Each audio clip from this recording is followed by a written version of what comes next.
అమృత్ స్కామ్లో రేవంత్ రెడ్డి బావమార్దికి పెద్ద ఎత్తున అవినీతి సొమ్ము ఇచ్చేందుకే ఈ రకమైనటువంటి కుట్రకు ప్లాన్ చేశాడు రేవంత్ రెడ్డి. అది కూడా కేంద్ర మంత్రికి ఖట్టర్కు వినతి పత్రం ఇచ్చాడు. మీరు ఏం చెప్తారు దాని మీద? మంచిది అది. ఎందుకంటే దాంట్లో అవినీతి ఎక్కడ జరిగిందో ఆయన తెలుస్తాడు, ఇక్కడ తెలుస్తుంది కదా. కాబట్టి ఇది కేవలం రేవంత్ రెడ్డి గారి మీద ఇప్పుడు టీఆర్ఎస్ పార్టీ ఓడిపోయిన ఎమ్మెల్యే అల్లుడే కదా ఆయన.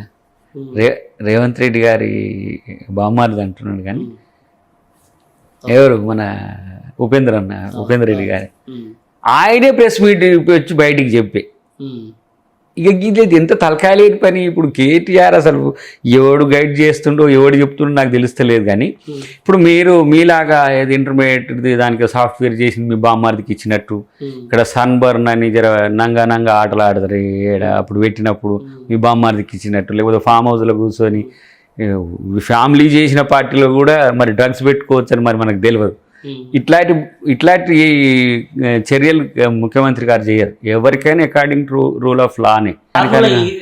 జరిగినటువంటి అవినీతి గురించి ఆయన కూడా రోజులు బాగా చర్చలకు వచ్చింది, మళ్ళీ అది సద్దుమరిగింది. దాని మీద నేనేమంటున్నా అంటే దానికి సంబంధించిన వాటిల్లో వివరాలన్నీ కూడా డిపార్ట్మెంటల్ రివ్యూస్ అవుతున్నాయి, ఎంక్వైరీస్ కూడా అవుతున్నాయి. అవి రేపు బయటకు వచ్చినాయి. ఇప్పుడు అరవింద్ కుమార్ ఏం చెప్పిండో, రికార్డ్స్ ఏం చేసిండో మనకేమైనా రివీల్ చేసిండ్రా? ఆ కమిటీ రివీల్ చేస్తుంది. రేపు కాళేశ్వరం కమిటీ ఉందనుకోండి, కమిటీ టోటల్ రిపోర్ట్ వస్తుంది. రేపు వచ్చినాక దాని మీద మనం కామెంట్ చేయాలి. కానీ అవినీతి మాత్రం ఎస్టాబ్లిష్ అయింది అనేది తెలుస్తున్నది కదా.